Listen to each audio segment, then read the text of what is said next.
In a packed L station, a street musician was singing with her worn-out guitar when a scout unexpectedly offered her a spot on a major network singing competition. She believed it was the break she needed to turn her life around. But the producers only wanted to use her as a foil for the affluent contestants. They even arranged for her microphone to fail mid-performance to create a spectacle of her failure. But she remained composed. She put the microphone down and sang with her powerful, unamplified voice, captivating the entire auditorium into a stunned silence. And then, the unthinkable occurred. Before we continue, let us know where you're from, and be sure to subscribe, because tomorrow we have an extraordinary story for you. The corridor behind the main stage of Heartland Harmony had the aroma of new paint and gourmet coffee. Fluorescent lights flickered above. Production assistants hurried by with schedules and earpieces, their voices a cacophony of hushed, important-sounding chatter. Lena Washington leaned against the cool cinder-block wall, clutching her guitar case. The edges were frayed, patched with gray duct tape that glinted in the light. She was 17, African-American with her hair in a simple bun she'd fashioned with a rubber band that morning. Her sweatshirt, originally a deep green, had faded to a washed-out teal and hung loosely on her slender body. She had been waiting there for half an hour. No one had acknowledged her. Further down the hall, a man in a sharp charcoal vest approached. His leather shoes echoed on the polished concrete. Richard Sterling. She'd heard his name mentioned 4 times already by the assistants who acted as if she were invisible. He paused about 10 feet away, staring at his phone. "You're the L train girl," he stated, not bothering to look up. "Yes, sir. Lena Washington." He finally raised his eyes. They scanned her from her face down to her worn boots, one of which had a split near the sole, then back up. It wasn't a curious look. It was an inventory. "Right, the girl from the online clip." He put his phone away. "You know why you're really here, right?" Lena's stomach clenched. She'd managed to find half a sandwich that morning in a bin outside a cafe on Michigan Avenue, still in its wax paper. That was 9 hours ago. "To sing," she replied. Richard smirked. It was a cold, humorless expression. "Sure, to sing." He cocked his head. "But let's be real, kid. You're not here to win. You're here because our viewers love a bit of contrast. You get what I'm saying?" She understood perfectly. "You've got the image," he went on, motioning vaguely at her. "The whole gritty street performer thing. It's fantastic for television. Very authentic." He pronounced the last word as if it were distasteful. "The audience will eat it up. They'll watch you. They'll feel a little pity. And then they'll watch the real artists and appreciate them that much more. You're the warm-up act. Got it?" Lena's grip tightened on her guitar strap. "If I sing well," she started, keeping her voice even, "will I get a proper meal tonight?" Richard blinked, then erupted in a loud, boisterous laugh that bounced off the walls. "Oh, that's brilliant." He turned to his assistant, a young woman holding a tablet. "Did you get that? Write it down. We can use that." He looked back at Lena, his grin still wide. "You're a character, kid. I like that." "I'm not kidding," Lena said. His smile faltered slightly. "Look, honey, this isn't a soup kitchen. You'll get your moment in the spotlight. After that, you go back to wherever it is you came from." "But hey," he shrugged, "there's a craft services table in the main lounge. Maybe someone will leave some scraps. You never know." The assistant next to him shifted uncomfortably. Lena felt a hot surge in her chest. Not quite anger, but something sharper. She'd felt it before. 4 years ago, standing outside a county hospital while a social worker explained they couldn't do more for her grandmother without better insurance. The same knot in her throat, the same dawning awareness that to certain people she was just an inconvenience to be managed. But this was different. This time there were cameras everywhere. "Okay," she said softly. Richard arched an eyebrow. "Okay? That's all?" "Yes." Lena shifted the guitar on her back. "I get it." He observed her for another moment, then shrugged again. "Great. We're on in 90 minutes. Don't be late." He strode past her, having already moved on. The assistant paused for a moment, her lips parting as if she wanted to speak, but then she scurried after Richard. Lena waited for them to round the corner. Then she swung the guitar in front of her and strummed the strings. The low G was out of tune. She adjusted the peg by ear. No tuner, she'd never owned one, until the note resonated correctly. Her hands were steady. 4 years on the streets taught you many things: how to sleep upright, how to know which cops would give you trouble and which would look the other way, how to keep singing when your fingers were numb, and how to know when someone saw you as less than nothing. She'd been nothing plenty of times, but she wasn't here to plead tonight. She was here to upend the entire game. The green room was exactly what Lena had pictured spaces for wealthy kids would be. Supple leather sofas the color of bourbon, a large flat-screen TV on the wall showing clips from past seasons, and a buffet table. That buffet table, piled high with artisanal sandwiches, fruit platters, pastries, and bottles of sparkling water. Lena paused at the entrance.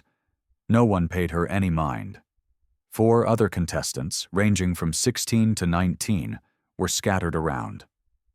They all looked immaculate. Styled hair, professional makeup, clothes that were effortlessly coordinated. One girl wore a simple-looking floral dress that likely cost more than Lena had earned in the last year of performing on the L platforms. That was Brooke Davenport. Lena recognized her from a contestant board she'd passed earlier. 18, from a wealthy suburb north of Chicago. Her father was a partner at a major law firm.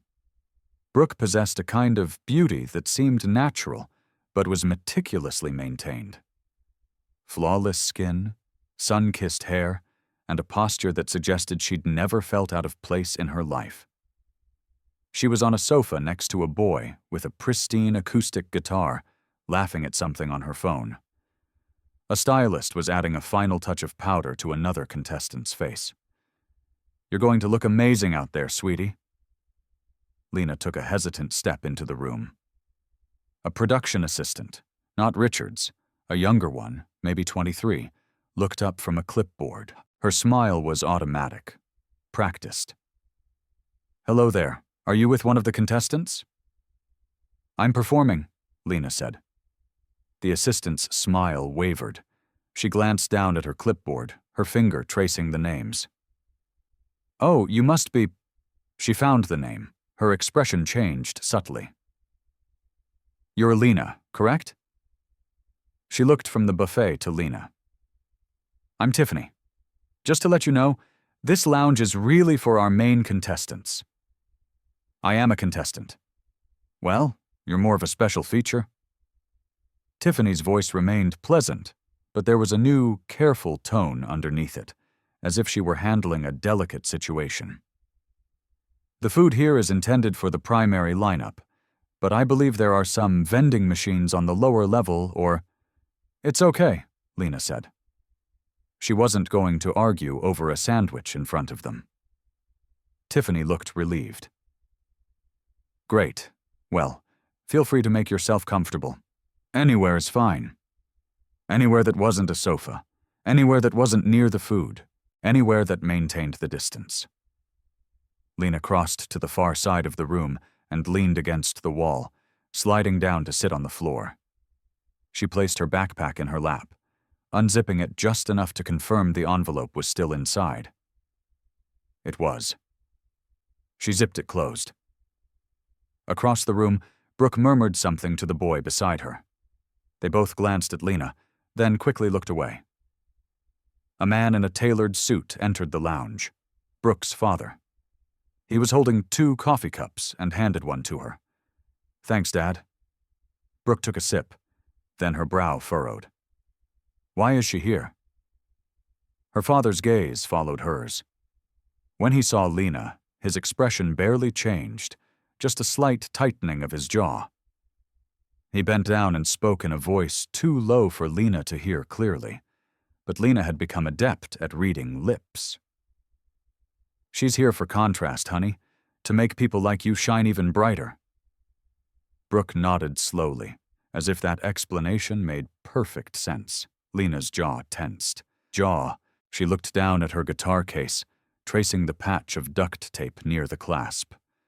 Her grandmother's voice echoed in her memory, as vivid as if she were right there. "When they try to make you small, baby girl, you take up twice as much space."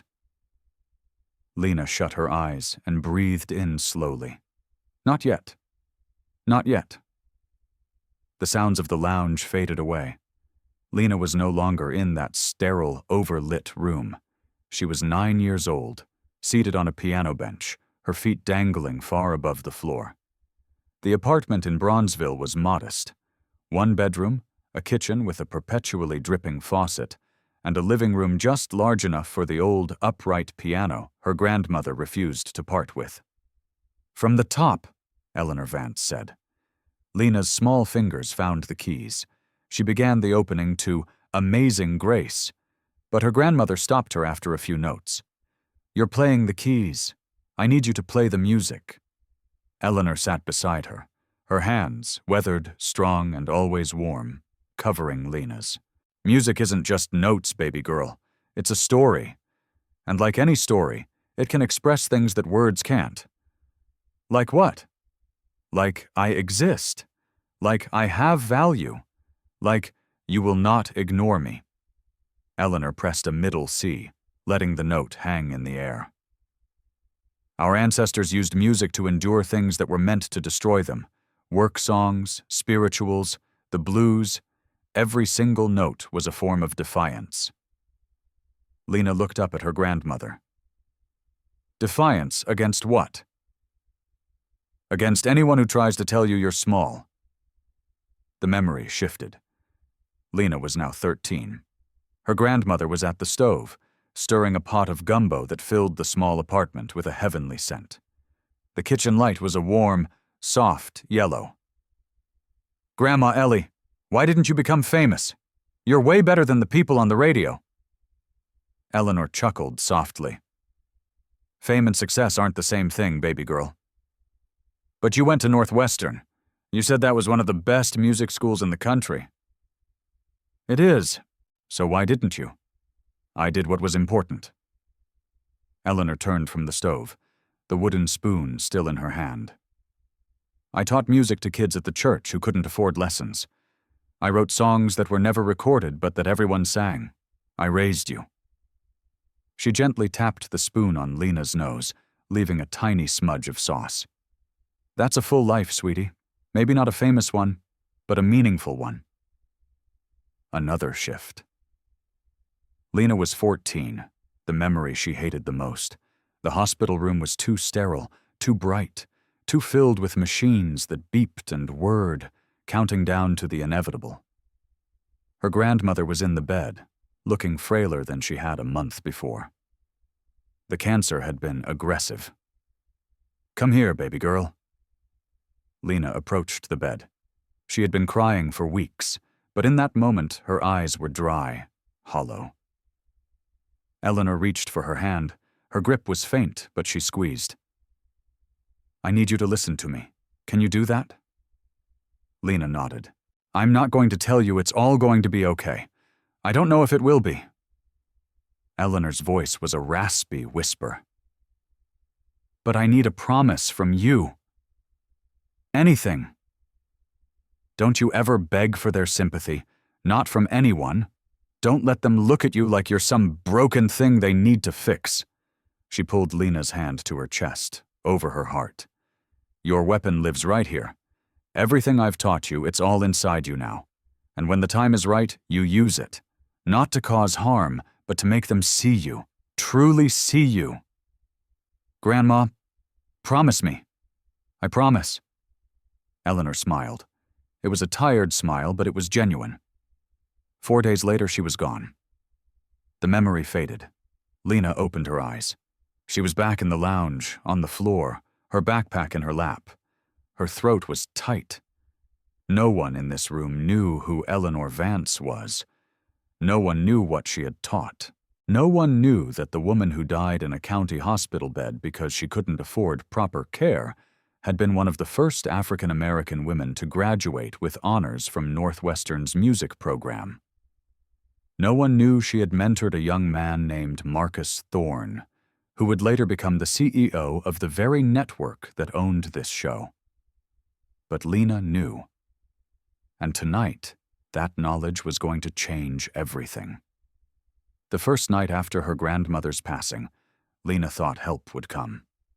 She was 14, standing on a corner on the south side with all her possessions crammed into a backpack that dug painfully into her shoulders. Her guitar case, heavy and awkward, hung from her other hand.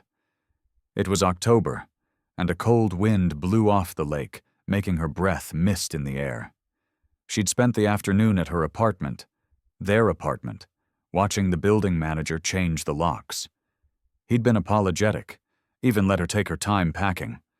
He'd said he was sorry, but sorry didn't cover the 3 months of back rent no one was left to pay. "You have any family?" he had asked. She shook her head. "Friends?" Another shake. He'd pursed his lips, looking pained. "There are shelters. I can give you some phone numbers." "I'll be okay," she'd said, because what else was there to say? Now, standing on the street as dusk fell and the temperature dropped, she had no idea what okay even meant. She just started walking, with no destination in mind. To stop moving felt like surrender.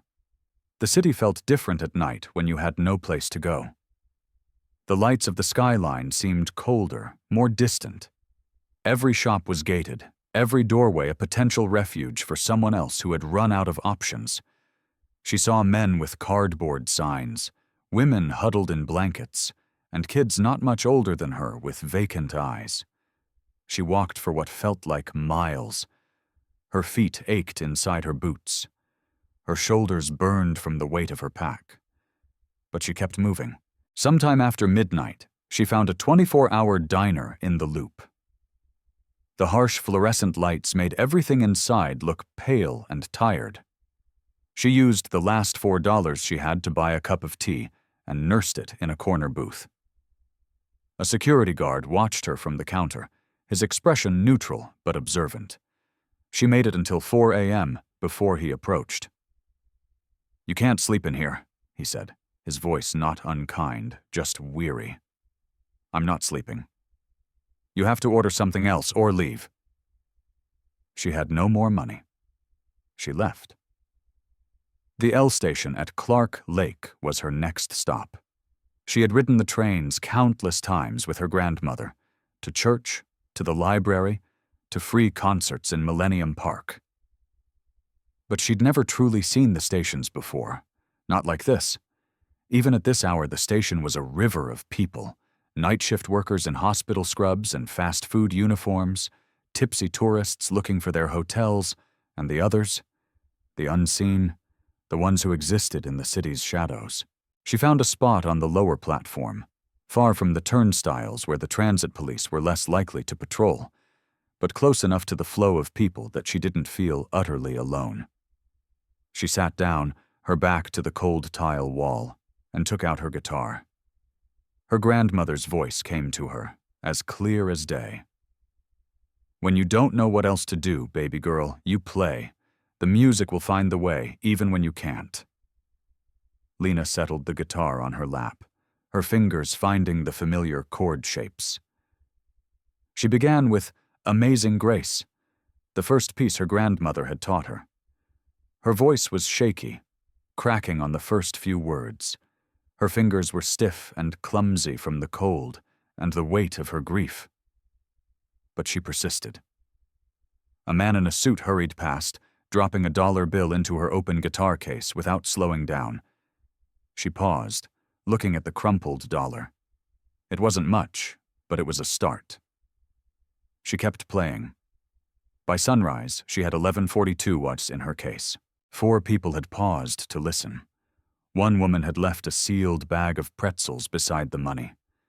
Lena ate it slowly, savoring each bite, and a thought crystallized. This could work. It wasn't a home, it wasn't safety, but it was a way to survive. She played the next night, and the one after that.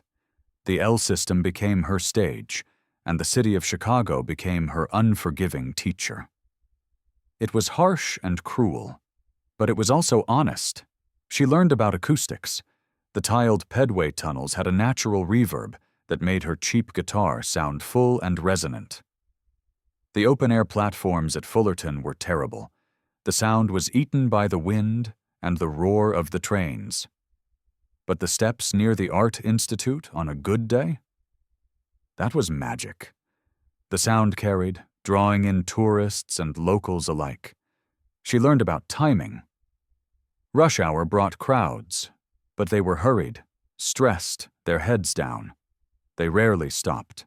The early evening was better, from 6 to 9, when people were heading home from work or out for the night, relaxed enough to stop, to listen, to maybe spare a few dollars. She learned to read the police. Some were understanding. They'd give her a nod and let her be, as long as she wasn't obstructing anyone.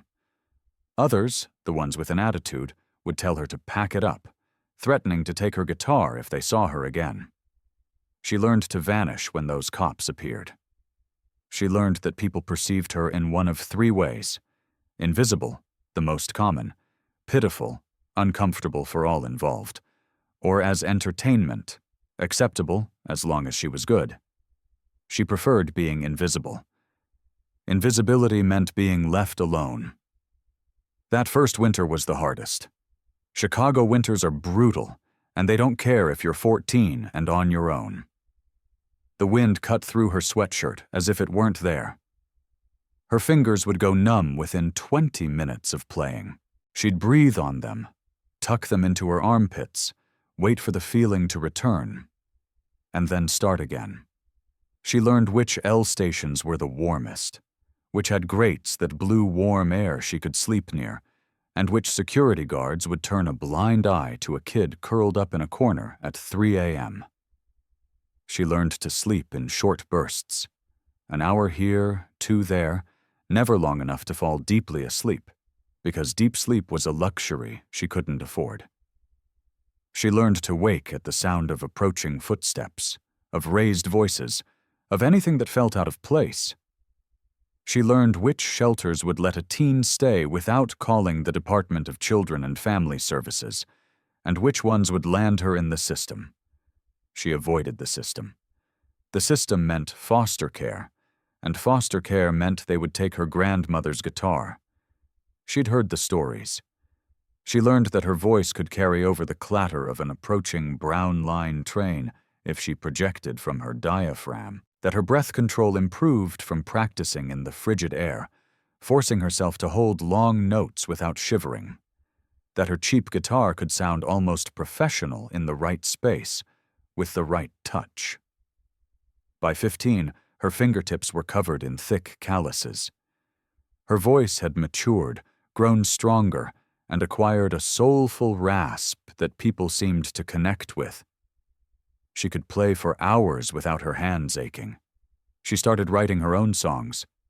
They weren't happy or hopeful.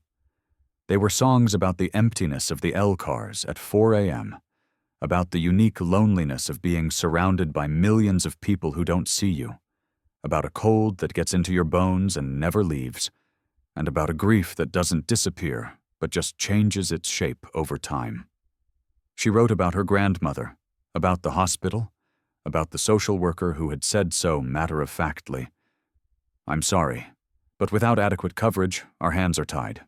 She wrote about anger, about injustice, about a system designed to wear people down and then blame them for being broken. People responded to those songs. They would stop, and they would truly listen. They would leave more money. Sometimes they would have tears in their eyes. Sometimes they would ask where they could buy her music. "I don't record," she'd say. "I'm just here." By 16, she was usually making enough to get one solid meal a day, and put a little aside. Not enough for a room, not even close, but enough to keep going. She learned the city's rhythms. Where to shower. The YMCA would let you use the facilities for a small fee if you got a day pass. Where to do laundry. Laundromats didn't mind you staying for hours as long as you were a paying customer. Where to charge her phone. The public library, cafes if she could afford a coffee, and certain outlets in the L stations if she was discreet. She learned that kindness existed in small, vital doses. The woman who ran a corner store near the Harold Washington Library would let Lena use the restroom without making a purchase. A librarian would slip her granola bars and pretend not to notice her reading for hours to stay warm.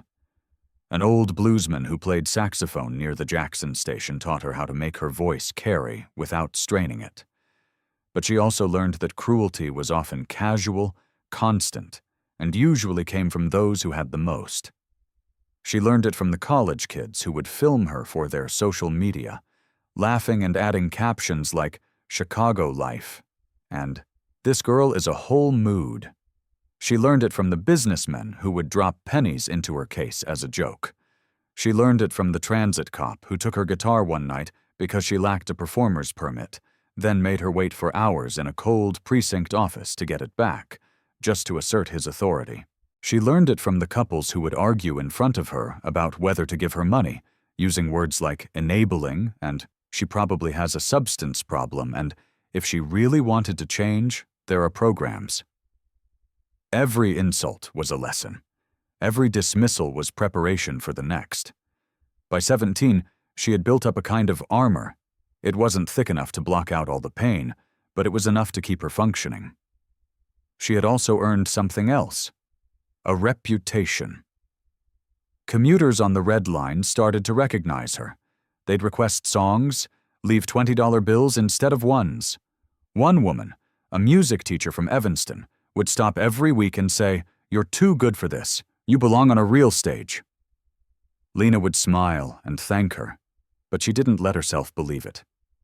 Stages were for people with support systems, with connections, with a safety net. Stages were for people who could afford to fail. She was just trying to survive the winter. Then, one windy afternoon in September, 3 people in matching polo shirts, production scouts for some show, she would later find out, were walking through the Millennium Park station. They had clipboards and cameras and the restless energy of people on a mission. They stopped when they heard her sing. One of them filmed her, just took out a phone and recorded an entire song. When she was done, the woman with the clipboard approached her. A bright smile, perfect teeth, designer boots. "Hi, oh my gosh, you are phenomenal. Can I ask, have you ever considered being on television?" Lena's first thought was to refuse. TV meant scrutiny, and scrutiny meant questions she had no intention of answering. But the woman kept talking. "We're casting for a show called Heartland Harmony. It's one of the biggest shows on television. We're looking for raw talent, authentic voices. You would be absolutely perfect." Lena looked at the woman's manicured hands, her expensive purse, her effortless confidence. She thought of her grandmother, of 4 years on L platforms, of Richard Sterling and people like him who acted like they owned the world. And she thought of the letter, the one she'd carried for 4 years, sealed and waiting. "Okay," she said. "I'm interested." The woman's smile grew even wider. "Fantastic. Let me get your contact information." Lena gave her the number for a pay-as-you-go phone she'd gotten from a community outreach center. The woman entered it, promised someone would be in touch, and then she and her team were gone. That night, Lena opened her backpack and took out the envelope. Her grandmother's cursive stared up at her. "To Lena, when you're ready." She had waited 4 years, 4 years of cold nights, hunger, and invisibility. Maybe she was ready now. Or maybe it didn't matter if she was ready. Maybe the world was going to challenge her regardless. and this was her opportunity to choose the terms of the engagement.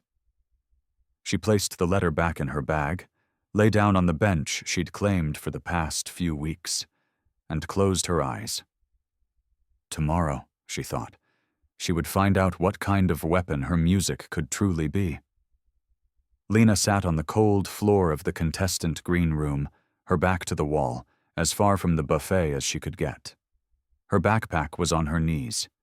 She could feel the letter inside, a constant, tangible presence she'd been aware of all day, as if it were radiating heat through the fabric. Around her, the other contestants mingled, ate, and laughed. Brooke Davenport was on the leather sofa, scrolling on her phone, occasionally showing something to her father with a giggle.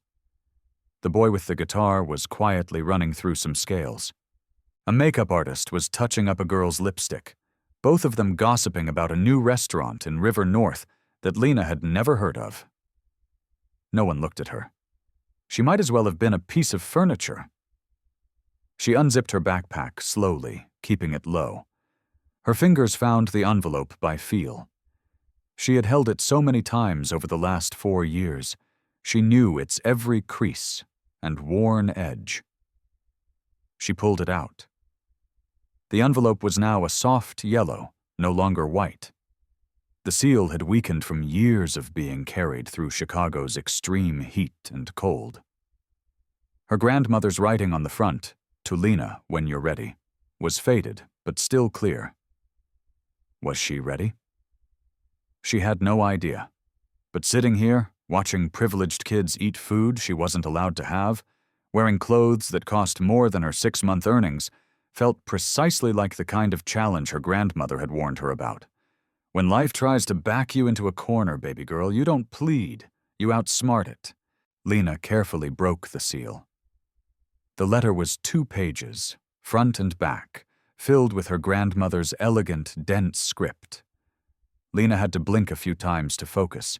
Her eyes were dry and tired from a restless night on an L station bench. She began to read. "My dearest Lena, if you are reading this, then I am gone, and I am so very, very sorry. Not for passing on. We all reach our end, and I had a good life. But for leaving you by yourself. I know how difficult that must be. I know you must be frightened. But I need you to know something. You are not as alone as you might feel. I never told you much about my time at Northwestern. There were reasons. It was complicated. Being one of a handful of black women in the entire music program back then was not easy, and I never wanted you to think that suffering was a prerequisite for success. But there's something you must know now. Something I should have shared with you long ago.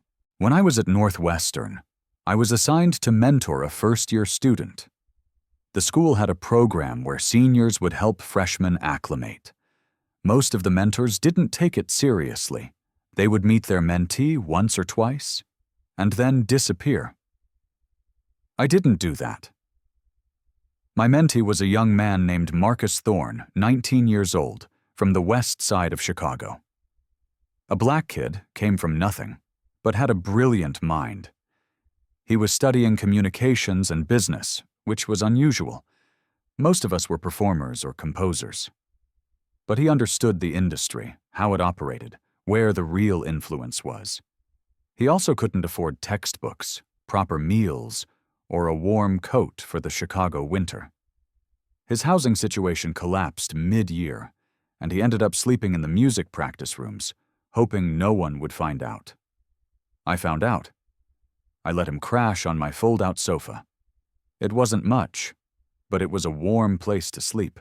I shared my food with him, introduced him to professors who could help, and advocated for him when others tried to dismiss him. Not because I expected anything in return, but because that's what you do when you see someone struggling and you know how to help. He never forgot it. We fell out of touch after he graduated. Life has a way of doing that. But I followed his career from a distance. I watched him climb the ladder in the media world. I watched him become a vice president, then an executive. The last I heard, about 4 years ago, Marcus Thorne was appointed CEO of a major media conglomerate. one of the youngest and one of the only black CEOs at that level. He now runs a company that produces national television shows, the big ones. Lena's heart began to race. She looked up at the TV on the wall, where clips from previous seasons of Heartland Harmony were playing. In the bottom corner of the screen, a logo, a production of Thorn Media Group. She looked back at the letter, her pulse quickening. If life ever backs you into a corner, and baby girl, I fear it will, you find him. Find Marcus Thorn. But listen to me very carefully. Do not ask him for a handout. Do not plead. Do not show up telling him how hard your life has been or how much you need. Show him what you are capable of. Show him who you are. Show him the work we did together, the music we created, the strength we built. Then, let him decide what kind of man he has become.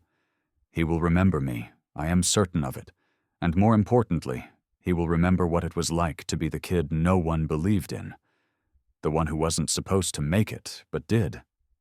Marcus Thorn despises injustice more than he values his comfort. I know this about him.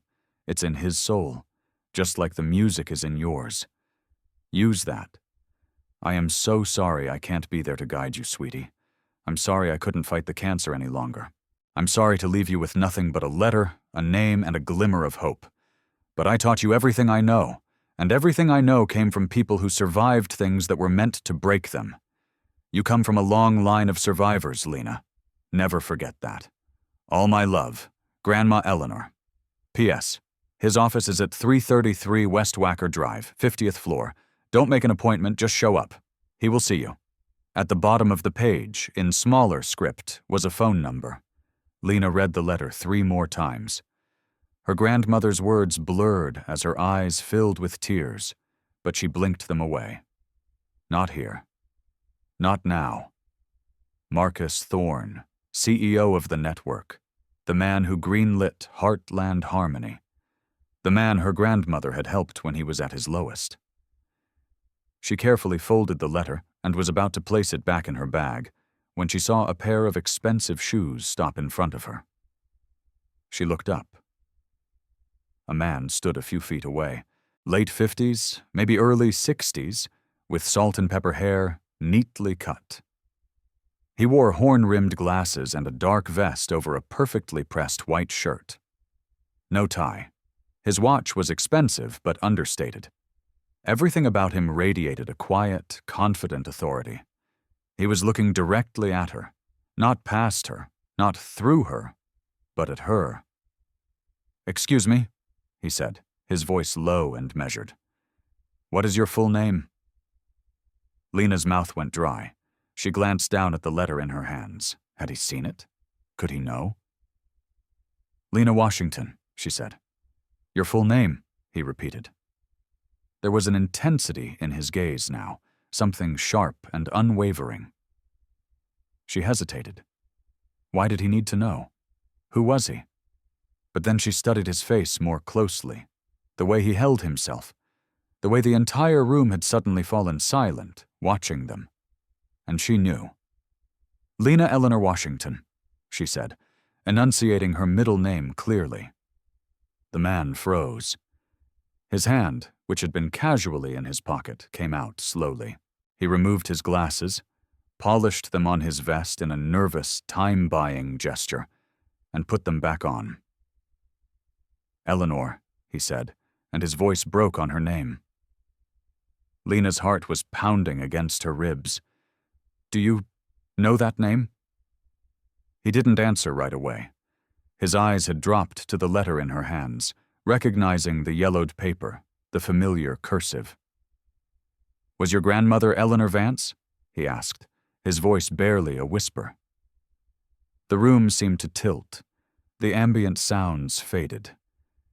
Lena felt as if she were moving through water. "Yes." Marcus Thorn, because that's who this had to be, she knew it now, took a small step back. He looked as if he'd been physically struck. His jaw tightened, his mouth opened and closed before he could speak again. "Where is she?" Lena's throat constricted. She had rehearsed the answer to this question 1,000 times in her mind, but saying it aloud never got any easier. "She passed away," she said, 4 years ago. Cancer. Her voice trembled. She forced herself to go on. "She didn't have good insurance, couldn't afford the treatments. By the time they—" She couldn't finish. Marcus closed his eyes. When he opened them, they were glistening. "I didn't know," he said, and the pain in those 3 words was immense. "Dear God, I didn't know. I should have called her. I should have—" "She didn't want anyone to know," Lena said softly.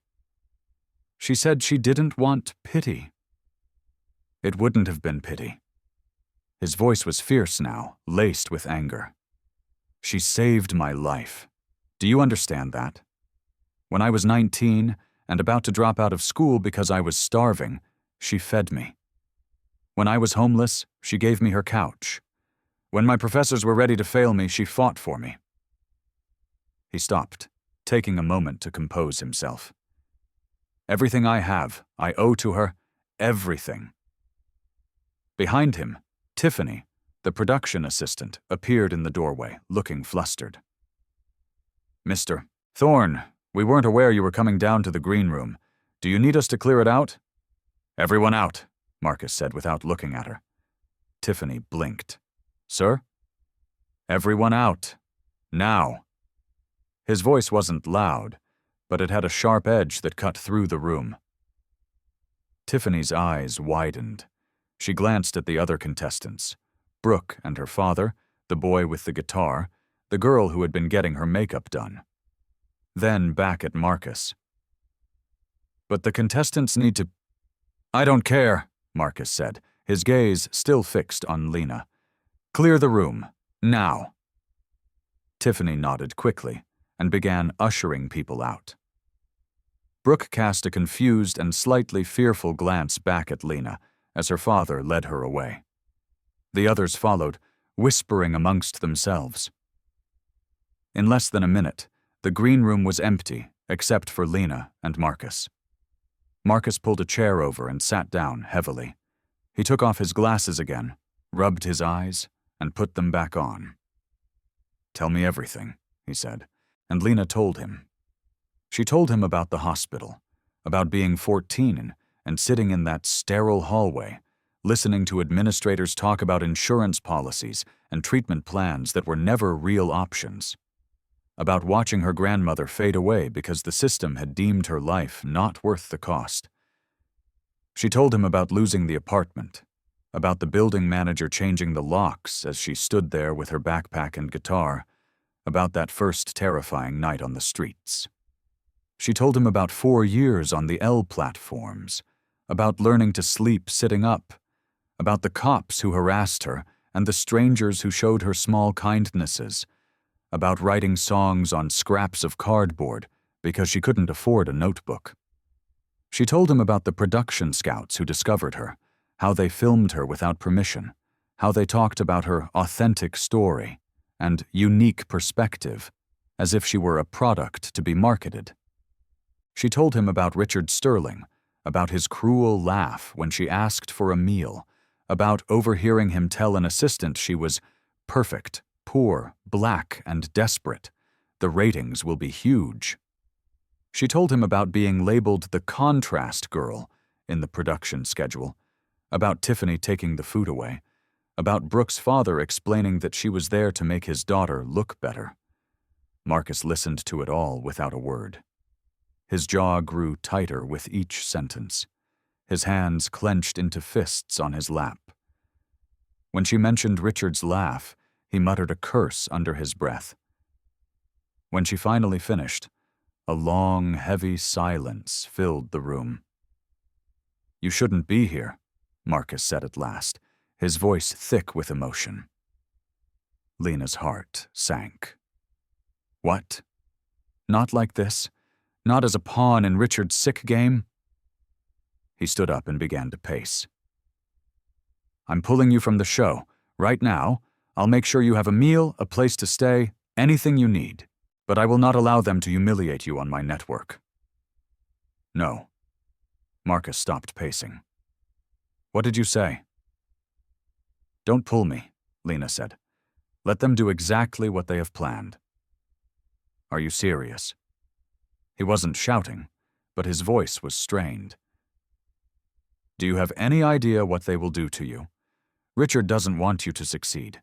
He wants you to fail miserably in front of a national audience.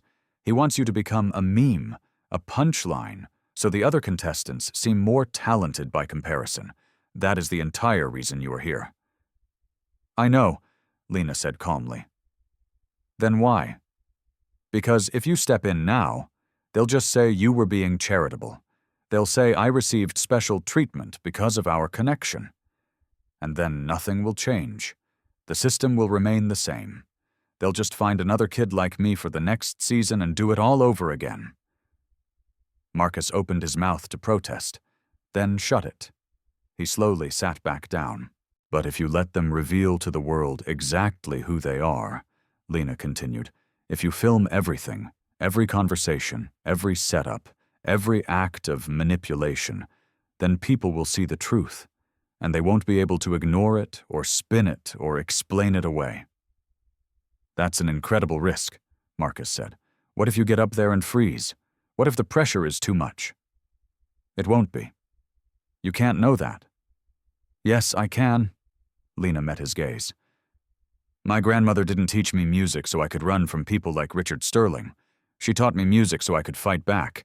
And 4 years on the streets have taught me how to take a blow and remain standing. Marcus studied her face for a long moment. She could see him weighing the possibilities, calculating the risks, searching for another option. You are absolutely sure about this? He asked finally. Yes.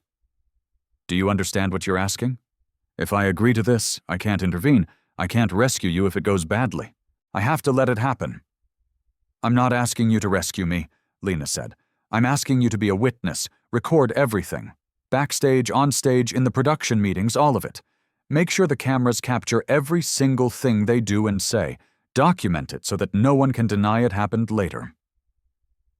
She paused, then added, and when it's over, when they've shown the entire country who they really are, then you can decide what kind of man you want to be.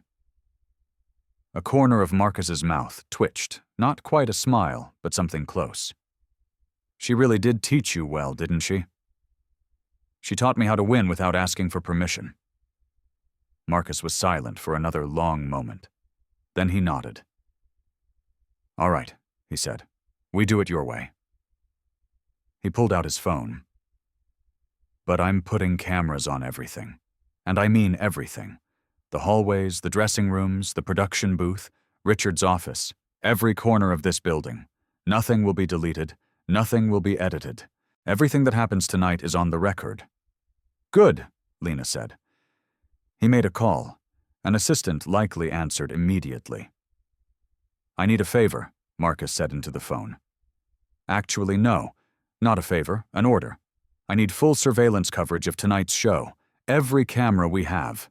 Backstage, production areas, all of it. Yes, I'm aware that's not standard procedure. I don't care. And I want it all recorded to a separate, secure server. One that only I can access. No one else is to touch it. Not Richard, not the show directors, no one.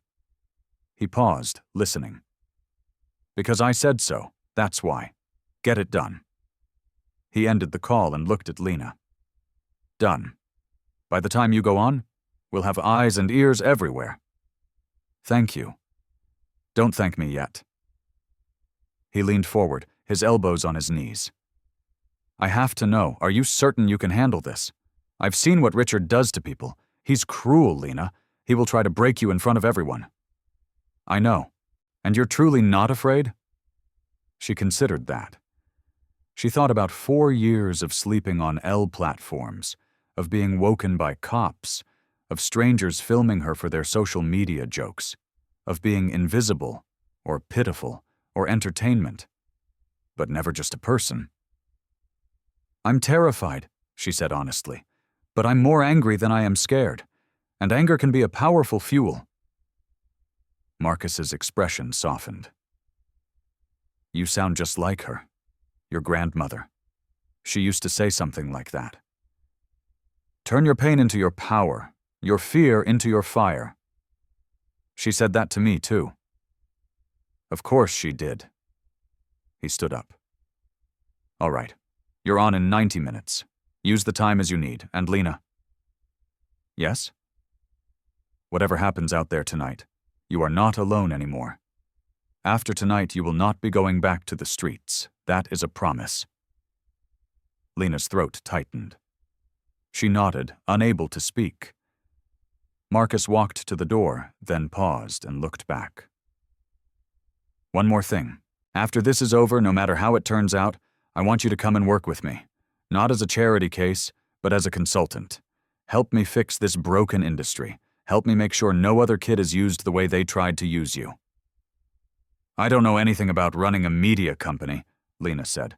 You know what's important. That's more than I can say for most of my executives. He smiled. A real, warm smile this time. Think about it. Then he was gone. Lena sat by herself in the empty green room for a long time, thinking about her grandmother, about Marcus, and about the plan they had just set in motion. She thought about the fact that in 90 minutes, she would be on a stage in front of millions of people, and Richard Sterling would do everything in his power to ensure her failure. She should have been paralyzed with fear. Instead, she felt something else, something sharp and focused and almost exhilarating. She felt ready. She picked up her guitar, ran her thumb over the duct tape patch near the bridge, and began to tune the strings by ear. It was time to show them what a weapon looked like. The stage lights hit Lena like a physical blow. Blindingly white, intensely hot. She couldn't see beyond the first few rows, but she could hear the audience. The rustle of programs, the shuffle of feet, a few scattered nervous coughs. She stood in the wings, waiting for her cue as the contestant before her, a young woman named Tiffany in a sequined gown, finished her performance. She had delivered a flawless, technically perfect rendition of a Mariah Carey song. The audience erupted in enthusiastic applause. Tiffany walked off stage, beaming, accepting hugs from the other contestants waiting backstage. She swept right past Lena without a flicker of recognition. Richard Sterling materialized at Lena's side, a clipboard in his hand, that familiar smirk on his face. "You're up, L-Train girl," he said, his voice low enough for only her to hear. "Try not to make a complete fool of yourself." He added, "Remember, you're here to make the real stars shine." Lena didn't respond, just shifted the guitar strap on her shoulder. A production assistant clipped a small microphone to the collar of her sweatshirt. "This is a lavalier mic," she said with professional cheerfulness. "It will pick up your voice, so you don't have to worry about projecting. Just sing naturally." Lena almost smiled. The microphone was irrelevant. She knew exactly what was coming. Marcus had told her he couldn't stop them without revealing their plan. She had to face this part on her own. The host's voice boomed from the speakers, dripping with manufactured excitement. "And now, ladies and gentlemen, we have a truly unique performance for you tonight. Please give a warm welcome to Lena Washington." The applause was lukewarm, sparse, and indifferent. Lena walked onto the stage. The audience was a sea of about 500 people, their faces obscured by the harsh stage lighting, but she could feel their collective gaze on her, taking in her faded sweatshirt, her worn boots with the split seam, and the guitar held together with duct tape. She could see the judges' table off to the side, 3 figures with expensive hairstyles and practiced expressions of mild interest. She reached the center of the stage, positioned herself before the microphone stand, and took a deep breath. The host, a man in his 40s with perfect TV hair and a smile that never reached his eyes, approached her. "Lena, it's so wonderful to have you with us tonight. This must be quite a thrill, isn't it?" "Yes, sir," she said into the microphone. So, why don't you tell our audience a little about yourself? Where you're from, what brings you to our stage tonight? This was the moment. She could give them the expected sob story, a tale they could pity for a moment and then forget, or she could do what her grandmother had taught her. She looked past the host, past the judges, into the darkness where millions of people were watching. My name is Lena Eleanor Washington, she said, her voice clear and steady. I'm 17 years old. For the last 4 years, I have been living on the streets of Chicago, performing in the L stations. A ripple of discomfort went through the audience. She saw people shifting in their seats. I want to dedicate this song to my grandmother, Eleanor Vance. She was one of the first black women to graduate with honors from Northwestern's music program. She taught me that music has no social class, no zip code, and no color. It just is. It belongs to anyone who needs it. The host's smile was now frozen in place. He clearly hadn't anticipated this. That's very... He searched for a word. Moving. Well, let's hear what you've brought for us tonight. He retreated, leaving her the stage. Lena brought the guitar to her front, placed her fingers on the fretboard, closed her eyes for a brief moment, and thought of her grandmother. When they try to silence you, baby girl, you sing 3 times as loud. She began to play. The song was Amazing Grace, but not a version anyone in that room had heard before. She had deconstructed it, stripping it down to its raw emotional core, and then rebuilt it with the gospel inflections, bluesy notes, and complex jazz chords her grandmother had taught her. The guitar, battered, cheap, held together by sheer will, rang out with surprising clarity and warmth. Her voice joined in on the first verse, low and steady, rich with the soulful rasp she had earned over 4 years of singing in the cold. Amazing Grace, how sweet the sound. A few people in the audience stopped fidgeting. They stopped whispering. She moved into the second verse, her voice building in power and intensity, showing them what 4 years of busking had taught her about breath control, projection, and the art of making people listen even when they didn't want to. That saved a wretch like me. Her guitar work grew more confident, more intricate. She knew every flaw and every strength of this cheap instrument, knew how to coax a rich tone from its worn strings and scarred wood. She was in the middle of the chorus, her voice ascending to the high notes when it happened. A piercing shriek of feedback sliced through the auditorium. It was high-pitched, painful. People in the front rows winced, some covering their ears. Then came a loud, crackling static. And then, silence. The lavalier microphone on her collar was dead. Lena continued to play, but her voice was gone.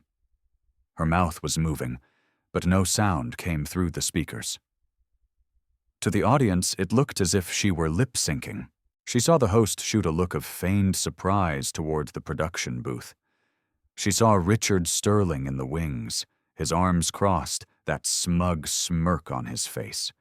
Someone in the audience snickered, then another, and another. Brooke Davenport, watching from backstage with the other contestants, covered her mouth to hide a giggle. Technical difficulties, everyone, the host announced, walking back onto the stage, his voice dripping with false concern. I am so sorry about this. We seem to be having some audio problems.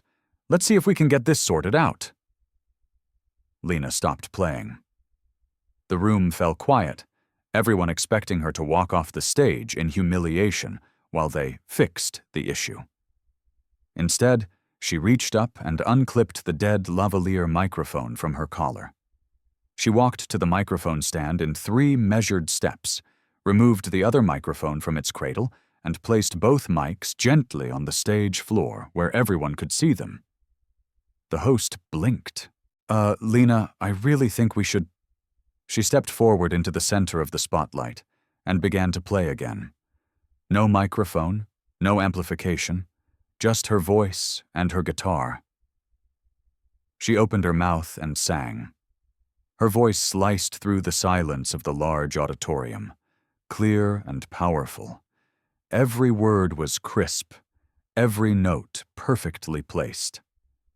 4 years of singing over the roar of L trains, the screech of steel wheels on tracks, the din of station announcements and commuter chatter had taught her how to project, how to use her diaphragm, how to fill a room with sound without any electronic assistance. The laughter ceased. The audience was utterly still. She sang the second verse again, her voice soaring, filling every corner of the space. The cheap guitar resonated under her powerful voice, its sound carried only by the theater's acoustics and the strength of her playing. I once was lost, but now am found. She could see people in the front rows leaning in, could see phones emerging as people started to record. She hit the bridge, her voice rising to the high notes, holding them longer than seemed possible, letting them echo off the back wall of the theater. Was blind, but now I see. A woman in the third row was openly weeping. A man beside her had his hand over his chest. The judges, who had looked bored and dismissive just minutes before, were now sitting upright, their faces a mixture of shock and awe. She launched into the final verse, pouring everything she had into it. Every cold night, every dismissive glance, every moment she had been treated as if she were invisible. She transformed all of it into sound, into music, into this single, defiant moment. Through many dangers, toils, and snares, her voice filled the theater. Not amplified, not enhanced, just raw, human, and undeniable. I have already come. She held the final note, letting it ring out, pure and clear. Then she ended with one last resonant chord. Silence. For 3 long seconds, no one moved. No one breathed. Then, from the very back of the theater, a single person began to clap. Slowly at first, then faster. Someone else joined in, then another, then a whole section. Within 5 seconds, the entire audience was on its feet. The applause was a deafening wave, crashing over her, immense and overwhelming. People were cheering, shouting her name. A few were crying without shame. The woman in the third row was sobbing, her hands clasped as if in prayer. One of the judges, a woman, stood, still clapping, with tears streaming down her face. The host was frozen, the microphone hanging uselessly in his hand, utterly speechless. Lena stood in the center of the stage, breathing heavily, the sweat on her skin cool despite the intense heat of the lights. She looked toward the wings. Richard Sterling had vanished, likely already running for cover, but she could see Marcus Thorne standing in the shadows backstage. He wasn't clapping. His hands were gripping the edge of a curtain so tightly his knuckles were white. But he was smiling. A fierce, proud smile. He mouthed 2 words at her. "Thank you." Lena gave a single nod, then turned and walked off stage, her guitar in hand, as the roar of the crowd continued, unabated. The applause was still a deafening roar. It hadn't subsided and showed no signs of stopping when Marcus Thorne strode onto the stage. The host turned, his practiced composure finally breaking. "Mr. Thorne, I don't believe you were scheduled to—" Marcus took the microphone from his hand, not aggressively, but with an authority that couldn't be questioned. "I need a moment," Marcus said into the mic. His voice was calm and steady, but it carried an undercurrent that made the host take an immediate step back. The audience quieted, sensing that something unplanned, something real, was about to happen. Marcus stood at center stage, in the same spot where Lena had just stood. The lights were just as intense, just as unforgiving. He could feel their heat on his face. "My name is Marcus Thorne," he said, his voice commanding the space. "I am the CEO of this network, and I need to tell you all something. Something that should never have happened, and something I will personally ensure never happens again." The audience was now completely silent, hanging on his every word. "The young woman you just heard, Lena Washington, was brought onto this show tonight under false pretenses." He paused, letting the statement land. "She was not invited here because we recognized her talent. She was not brought here to be given an opportunity. She was brought here to be humiliated, to be turned into a cautionary tale so that our other contestants would seem more polished by comparison." A wave of murmurs and gasps swept through the crowd. "The microphone failure you just witnessed," Marcus continued, "was not a technical malfunction. It was not an accident. It was a deliberate act of sabotage, planned in advance by members of my own production staff. They wanted her to fail on national television so they could get their moment of cheap, manufactured drama." The murmurs grew louder, angrier. People were looking at each other, at the judges, and up towards the glass-enclosed production booth high above the stage. "I know this for a fact because I had cameras recording everything backstage tonight." Marcus's voice grew harder. "And I want everyone, in this theater and watching at home, to see exactly what took place." He gestured to the back of the stage. A massive screen, usually used for background graphics, descended from the ceiling. The house lights dimmed. Crystal clear, time-stamped footage began to play. The first clip showed Richard Sterling in a production meeting, leaning back in his chair with his feet on a table. "The L-Train girl is gold. Poor, black, desperate. The viewers will eat it up. We bring her on stage. She has a meltdown. Everyone feels sorry for her for 5 seconds. And then they feel even better about voting for our real talent." An assistant on screen asked, "What if she's actually good?" Richard laughed. "Then we make sure she isn't. Kill her mic mid-song. Make it look like an equipment issue. The audience will think she cracked under the pressure." The footage switched to the next clip. Tiffany, the production assistant, moving the food away from Lena in the green room. "Sorry, honey. This is for the official contestants." Someone in the theater audience shouted, "Boo!" Others joined in. The next clip showed Brooke Davenport and her father. Brooke pointed at Lena in the background, asking, "Why is she here?" Her father leaned in, whispering loud enough for the hidden camera's mic to pick up. "She's here for contrast, honey, to make people like you shine even brighter." Brooke, on screen, nodded, as if this made perfect sense. The booing intensified. Someone yelled, "That's disgusting." The footage continued. Richard in the hallway with Lena just before her performance. "You're not here to win. You're here to be the sideshow. Don't embarrass us too badly." Then, a shot from the audio booth. A sound engineer saying to another, "Sterling wants her feed cut at the 2-minute mark, right at the chorus." The other replied, "That's cold, man." "That's television." The audience was no longer just booing. People were shouting, cursing, demanding Richard's dismissal. The final clip showed Lena alone in a hallway, sitting on the floor, reading a letter. Her face was streaked with tears, but she was silent, containing her grief. The timestamp showed it was taken 2 hours before her performance. The screen went dark. Marcus's voice cut through the uproar. Her grandmother was Eleanor Vance. He let the name hang in the air. Some of you may not know that name, but you should. Eleanor Vance was one of the first black women to graduate with honors from Northwestern University's prestigious music program. She was a composer, a teacher, a phenomenal human being. His voice grew thick with emotion. She was also my mentor. When I was 19 years old, broke, and sleeping in practice rooms because I couldn't afford a place to live, Eleanor Vance saved my life. She fed me. She gave me a place to stay. She fought for me when the world was trying to push me out. Everything I am, everything I have built, I owe to her. The theater was now utterly silent, rapt. She died 4 years ago. Cancer. She couldn't afford the treatment because she didn't have adequate insurance.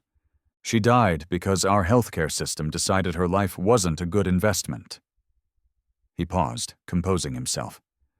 Her granddaughter, that 17-year-old girl who just sang for you without a microphone, has been living on the streets of this city since she was 14. Alone, surviving.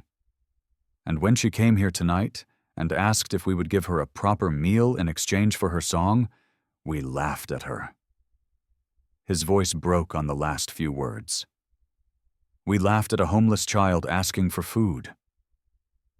Several people in the audience were now openly crying. Others looked absolutely furious.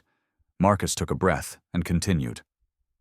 Richard Sterling, the producer responsible for planning this disgusting spectacle, has been terminated, effective immediately. He will never work for this network again, and I will personally see to it that no other network in this industry will hire him. The applause that followed was different from before. Not polite or celebratory, but raw and fierce. But that is not enough, Marcus said, raising his voice over the noise. It's not enough to fire one man and pretend the system is fixed. We need to change the way we think about entertainment, about people, about who we decide deserves dignity and who we don't. He turned and looked directly into one of the broadcast cameras. Starting tonight, I am announcing the creation of the Eleanor Vance Music Initiative, a fully funded scholarship program for young musicians from underserved communities. Not just music lessons, full support, housing, food, education, healthcare, counseling, everything they need to have a real chance. More applause, even louder now. We will partner with organizations across the country to find talented kids who have been ignored, dismissed, and told they don't matter, and we are going to prove that talent has absolutely nothing to do with wealth, or your zip code, or the color of your skin. He looked back at the audience in the theater. On behalf of this company, and to honor the debt I owe to Eleanor Vance, I apologize. We failed tonight. We failed Lena. We failed all of you. But I promise you, we will do better. The judges rose to their feet, applauding. The audience followed suit. The sound was deafening. Backstage, Lena stood in the wings, watching the monitor, trying to absorb what was happening, trying to believe it was real. Marcus handed the microphone back to the shell-shocked host and walked off stage. He came directly to Lena. You did it, he said quietly. We did it, she corrected. He smiled a real smile, weary but genuine. Your grandmother would be so incredibly proud. Yeah, Lena said, her own voice breaking. She would. Across the theater, Richard Sterling was trying to sneak out a side exit. He was stopped by security. The cameras caught it all, his flushed face, his stammered excuses, his pathetic attempt to maintain some shred of dignity as he was escorted out of the building. The footage would be viral within minutes. His career was finished. And in living rooms all across America, people were recording the broadcast on their phones, posting clips to social media, starting hashtags, and demanding accountability. Within an hour, the clips would have over 10 million views. Within a day, 50 million. Within a week, Heartland Harmony would be the most talked about show in the country, not for its entertainment value, but for sparking a national conversation about the exploitation of vulnerable people in reality television. And Lena Washington would become a symbol, not of pity or victimhood, but of resilience and defiance. 3 weeks after the broadcast, Lena sat in a boardroom on the 50th floor of the Thorn Media Group headquarters.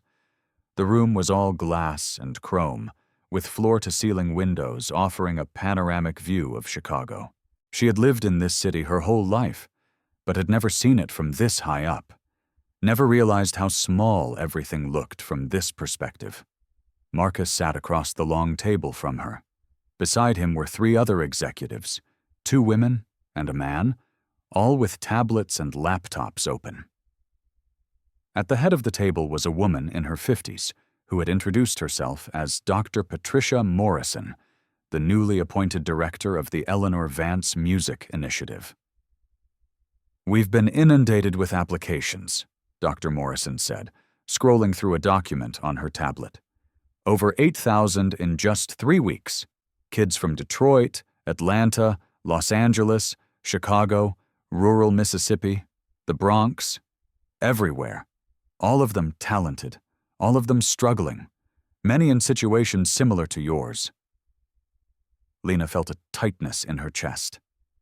8,000 kids. How many can we fund? Marcus asked, typing notes on his own tablet. With our current endowment, we can provide full scholarships for approximately 200 students this year, Dr. Morrison replied. And full means housing, education, instruments, private lessons, mental health services, everything. But if the public donations continue at this pace, she brought up a chart projecting the funding. We could potentially triple that number by next year. One of the other executives, a woman named Janet, spoke up. The corporate sponsors are lining up. We've got interest from instrument companies, streaming services, even a few major record labels want to partner with us. Everyone wants to be associated with this. Ensure those partnerships have no strings attached, Marcus said immediately. No company gets to use these kids for a marketing campaign without their full, informed consent. No photo ops they don't agree to. No manufactured backstories. We are not repeating the mistakes of Heartland Harmony. Janet nodded, making a note. Understood. What about the housing? Marcus asked. That's the part that concerns me most. Music lessons are useless if a kid is sleeping in a car. Dr. Morrison pulled up another file. We're partnering with youth housing programs in 15 cities to start. We've secured apartments, placements with vetted host families, and in a few cases, group homes designed for young artists. We're working with social workers in each city to guarantee every student has stable housing, 3 meals a day, and access to health care. Health care is covered? Lena heard herself ask. It was the first time she had spoken. Everyone turned to look at her. Yes, Dr. Morrison said gently. Full coverage. Medical, dental, vision, and mental health. No gaps, no exceptions. Lena's throat felt tight. She nodded, not trusting herself to speak. Marcus gave her an understanding glance, then turned back to the group. What about the ones we can't fund? The applicants we have to turn away? We're establishing a secondary resource program, Janet said. For applicants who don't get the full scholarship, we're offering stipends for instruments, free online masterclasses with professional musicians, and connections to local music programs. It's not the same as full support, but it's something. And we're creating a database, Dr. Morrison added. Every applicant is added, with their permission. As our funding grows, we'll revisit the list and offer more spots. No one will be forgotten. Marcus looked at Lena. What do you think? You've been quiet. She took a breath. Make sure they don't have to perform their trauma to get help, she said. No essays about their worst day. No auditions where they have to prove they're deserving. If a kid says they need help, believe them. Dr. Morrison made a note. That's already part of our guiding principles, but I will make sure it is front and center in all our communications. The meeting went on for another hour. They discussed curricula, legal protections for the minors involved, and partnership logistics. Lena mostly listened, trying to process the fact that this entire, massive program existed because of one night, one song, one refusal to be broken. When the meeting concluded, Marcus walked Lena to the elevator. You okay? He asked. Overwhelmed? Yeah, a little. He pressed the button for the ground floor. I want to show you something before you go, if you have a minute. I have time. They rode down to the lobby. It was a vast, impressive space with marble floors and high ceilings. But Marcus led her to a wall near the main elevators, where a large bronze plaque had just been installed. It read, The Eleanor Vance Music Initiative. Talent doesn't choose its birthplace, color, or address. Below the quote was a list of names, the first 200 scholarship recipients. Lena's name was at the very top. But what caught her eye was the smaller inscription at the bottom of the plaque. In memory of Eleanor Vance, 1958-2022. Teacher, mentor, warrior. When they try to silence you, sing 3 times as loud. Lena's vision blurred. She pressed her fingers to her lips, trying not to break down in the middle of a corporate lobby. Marcus placed a steadying hand on her shoulder. Your grandmother would have hated all this corporate fanfare, he said quietly. But she would have loved what it stands for, what it will do. Lena managed a nod.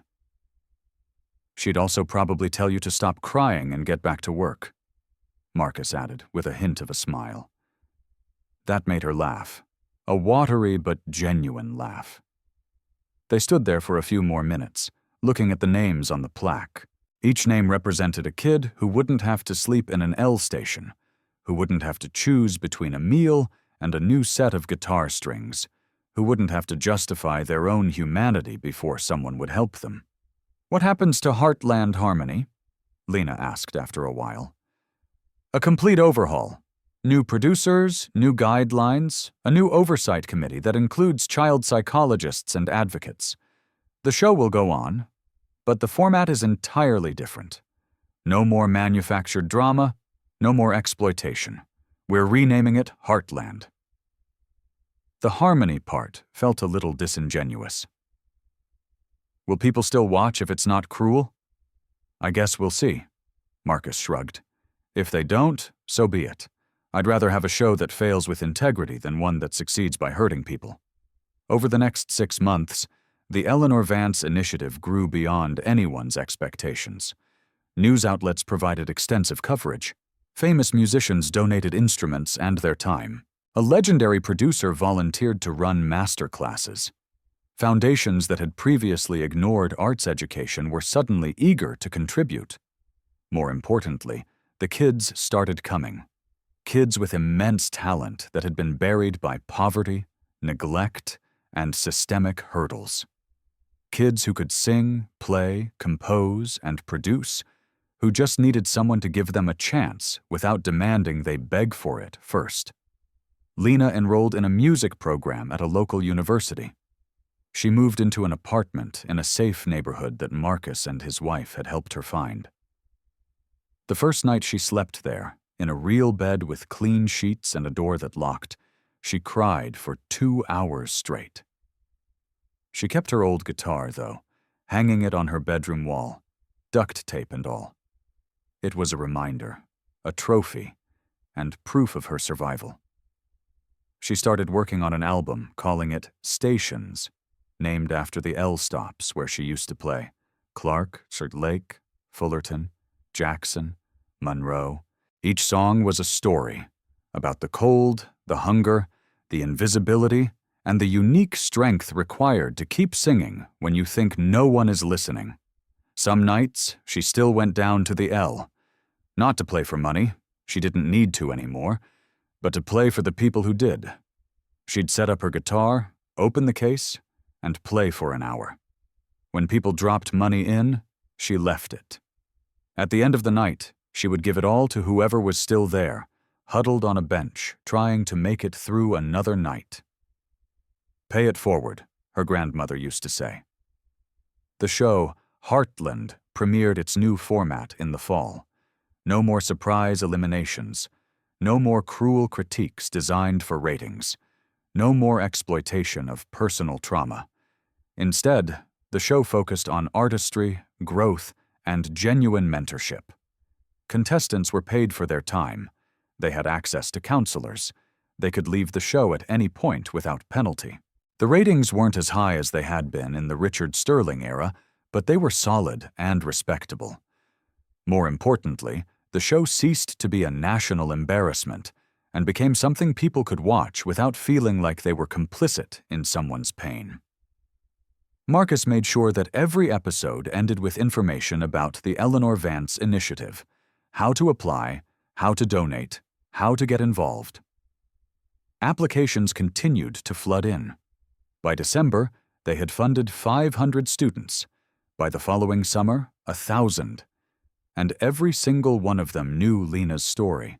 knew that the program existed because one girl had refused to accept humiliation as the price of an opportunity. Some of them wrote to her, letters, emails, social media messages. "Thank you for not giving up. You saved my life. I'm going to make you proud." Lena read every single one. The Staples Center was electric with the unique energy of Grammy night. A whirlwind of cameras, celebrities in couture gowns, executives in bespoke suits, and young artists trying to project an air of belonging. The air was thick with the scent of expensive perfume and ambition. Lena Washington, now 21, sat 3 rows from the stage. She wore an elegant but simple navy blue dress her stylist had chosen. On her lap was her guitar case, not a new one, but the same battered, duct-taped case from 4 years ago. She'd had it professionally restored. The wood was cleaned, and some of the deeper gouges were repaired, but she had insisted they leave the duct tape, the dents, the signs of its history. Beside her sat Marcus Thorne and his wife, Rebecca. On her other side was a young woman from the Eleanor Vance Initiative named Jasmine, who was Lena's guest for the evening. Jasmine was 17, from Detroit, with a voice that could break your heart. "Nervous?" Marcus asked quietly. "Terrified," Lena admitted. "Good. That means you care."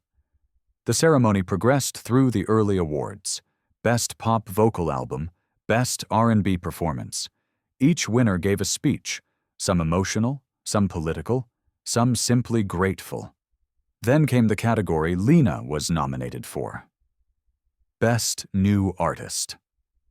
The competition was fierce.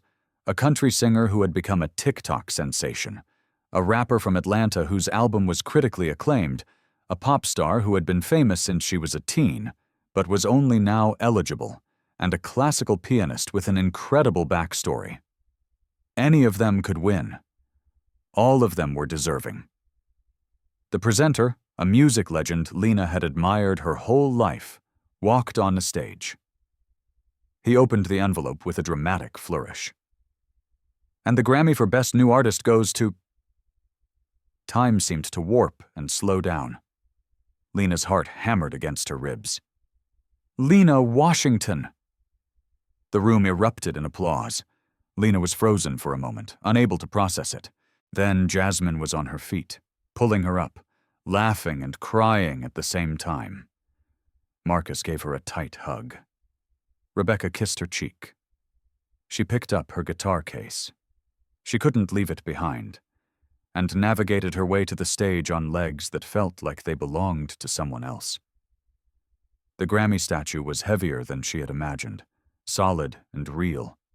She held it in one hand and stepped to the microphone. The applause seemed to go on forever. She waited, breathing, trying to collect her thoughts.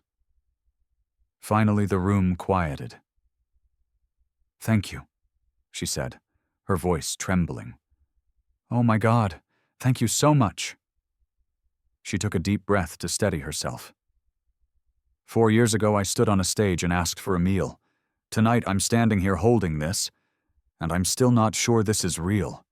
A gentle, supportive laughter spread through the audience. This album, Stations, is named for the L train stops where I used to perform when I was homeless. Clark Lake, Fullerton, Jackson, Monroe. Those places were hard, cold, and sometimes frightening. But they taught me more about music than any school ever could. They taught me that if you want people to truly hear you, you have to mean every single word you sing. You can't fake it on a train platform at 2 a.m. when everyone just wants to go home.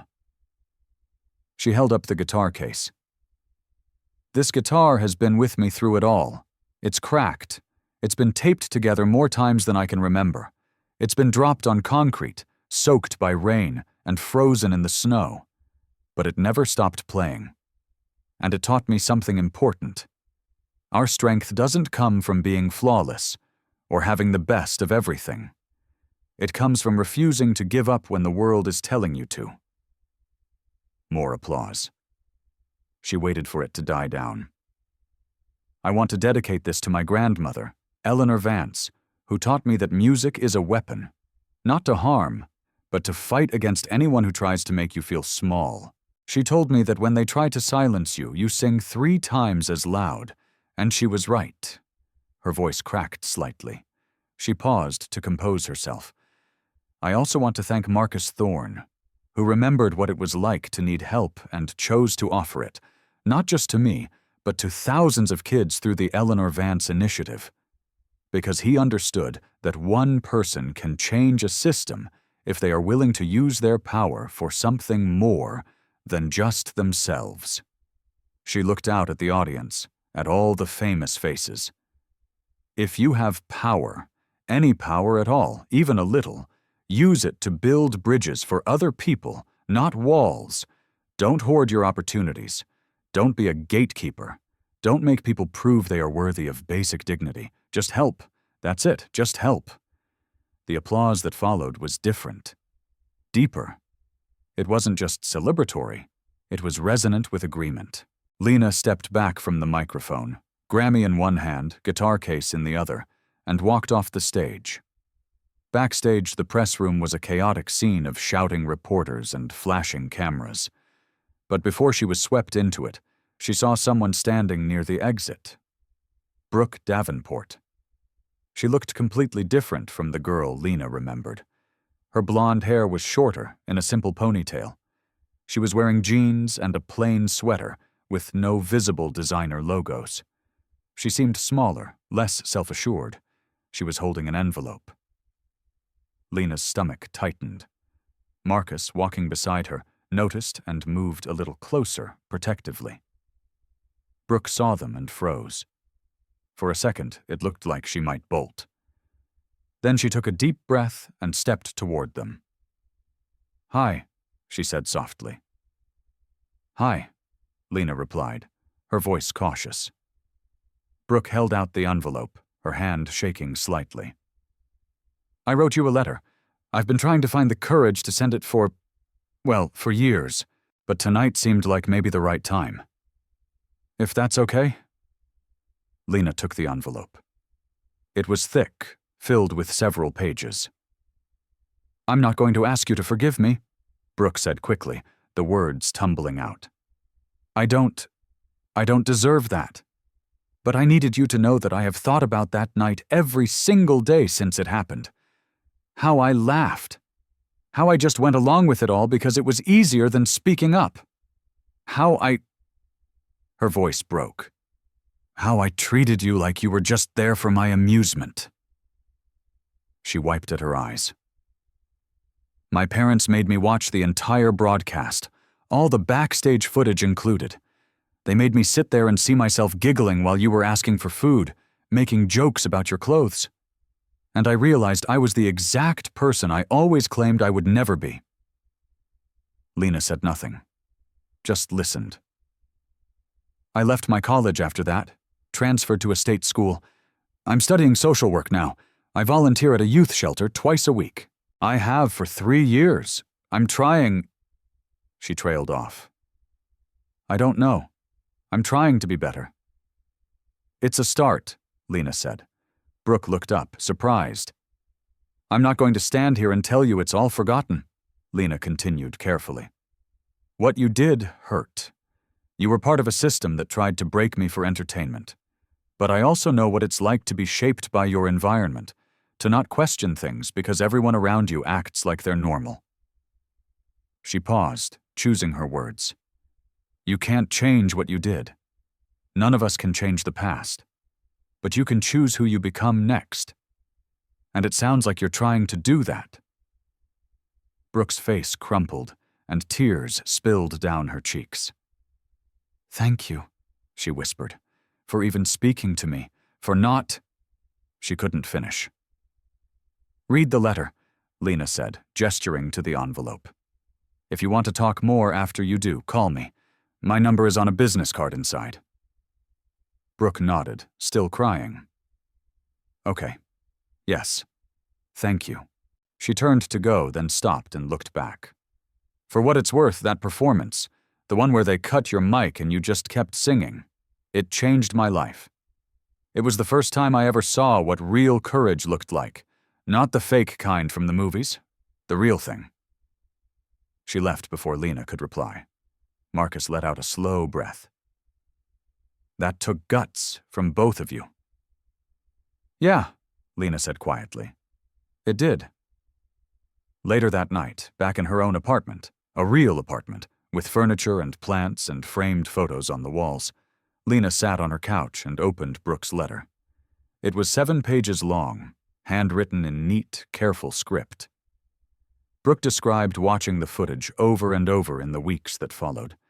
The shame of seeing herself laugh while Lena stood alone. The horror of realizing how casual and unthinking her cruelty had been. She wrote about her father losing his job after the scandal. It turned out that publicly advising your daughter that poor people exist to make her look better wasn't a good look for a corporate lawyer.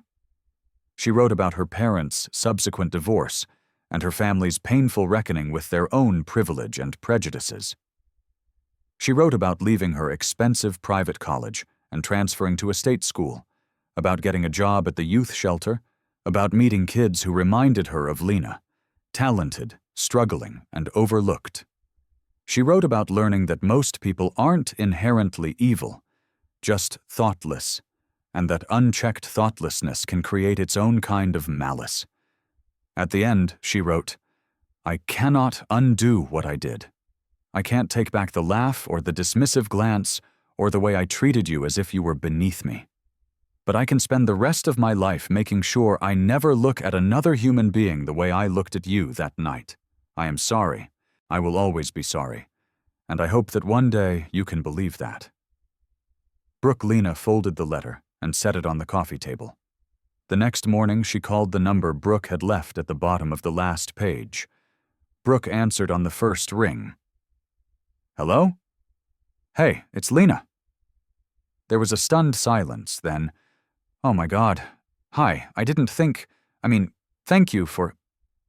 Are you free next Saturday? Lena interrupted gently. Yes. There's a group of kids from the Eleanor Vance Initiative performing at a community center. I'm running a workshop with them beforehand, teaching them some techniques, talking about stage presence. I thought, she paused, maybe you'd want to come and help out. The silence on the other end of the line stretched on for so long that Lena thought the call might have been disconnected. Then, quietly, really? You'd want me to? Really. But be warned, these kids are tough critics. They will call you out in a second if you're not being genuine. Brooke laughed. It was a sound of relief and disbelief all at once. I'd love that. Thank you. Seriously, thank you. Don't thank me yet. Just show up ready to work. I will, I promise. The following Saturday, Lena and Brooke stood in a room full of teenagers from neighborhoods like the one Lena had grown up in. Kids with second-hand instruments and voices full of raw talent. Kids who knew what it felt like to be overlooked, dismissed, and told they didn't matter. They spent 4 hours with them, teaching harmonies, talking about breath control, and sharing stories about performance anxiety and imposter syndrome. At one point, Brooke pulled Lena aside during a break. I don't know how to be around you, she admitted quietly. I keep feeling like I'm going to say the wrong thing or cross some invisible line. Then say the wrong thing, Lena replied. We'll figure it out. That's how this works. It wasn't always easy. There were awkward moments and conversations that touched on old wounds. Times when Brooke would say something unthinking, a remnant of her old worldview, and need to be gently corrected. But slowly, carefully, they began to build something. Not quite a friendship, not yet, but a bridge. A tentative connection built on honesty and a shared belief in the possibility of change. 3 months later, Lena was invited to be the keynote speaker at the network's annual gala, a massive fundraiser for the Eleanor Vance Initiative.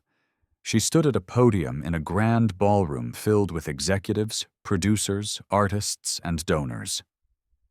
4 years ago, she began, I asked for a meal in exchange for a song. Tonight, I'm asking for something bigger. She looked out at the sea of faces, some genuinely engaged, some there out of obligation, all of them holding a degree of power she once couldn't have imagined.